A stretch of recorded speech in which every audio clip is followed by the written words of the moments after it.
Thanks, Karine.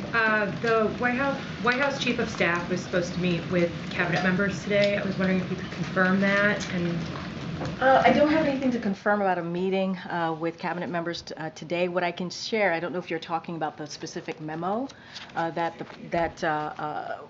the speakers, not the speakers, pardon me, that the Chief of Staff put out yesterday that went to the cabinet members, the agencies, about making sure that they put forward, a memo themselves to him that would be for Friday, January 12th, and that kind of highlights their protocols when it comes to delegation of authority. That is something that obviously they're going to get back to us, back to the Chief of Staff on the 12th. So that is something that is happening. I don't have a meeting to confirm with the Chief of Staff or Cabinet Secretaries today. Okay, Karine, you've referred to the Republican impeachment inquiry as a stunt. The president himself has said that it was a political stunt. So I guess if the whole thing is a stunt, how does the White House see the president's son himself pulling a stunt by appearing at this contempt hearing? I don't have anything else to add. The decisions that are made by Hunter Biden are his own. He's a private citizen, and I'm just not going to speak beyond that. If you ask me about the impeachment of or what the GOP and Congress is doing as they're trying to impeach multiple cabinet members, I can speak to that. But Hunter Biden is a private citizen. I'm just not going to speak to that. Well, you have spoken to that, and again, you have called that a stunt in the past, right? So I just don't have anything else to add. I hear you. For today, I'm just not going to say anything more. And can you tell us what the president is up to today?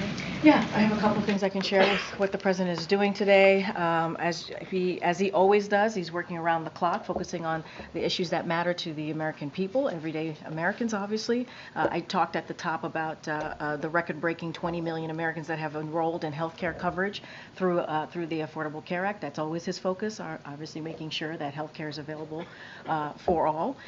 He is having lunch today with the vice president. He was briefed by his national security team this morning. He spoke directly, as I misstated and confirmed to all of you moments ago, to Speaker Johnson, and he's looking forward to traveling to Allentown, Pennsylvania on Friday to discuss how communities across America are coming back thanks to Bidenomics and also Investing America agenda, and so that's what his day looks like today.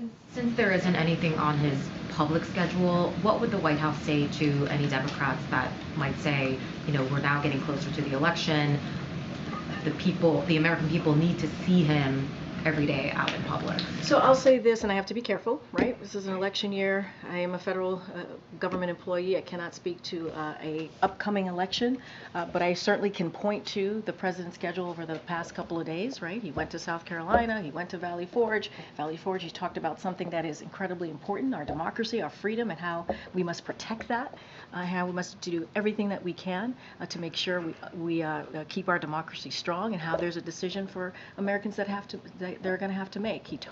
He went to South Carolina, delivered a very similar message, talking about freedoms, went to Mother Emanuel, a church that dealt with an awful shooting and lost 9 of their members back in 2015, a place that he has a personal connection to. You heard him then.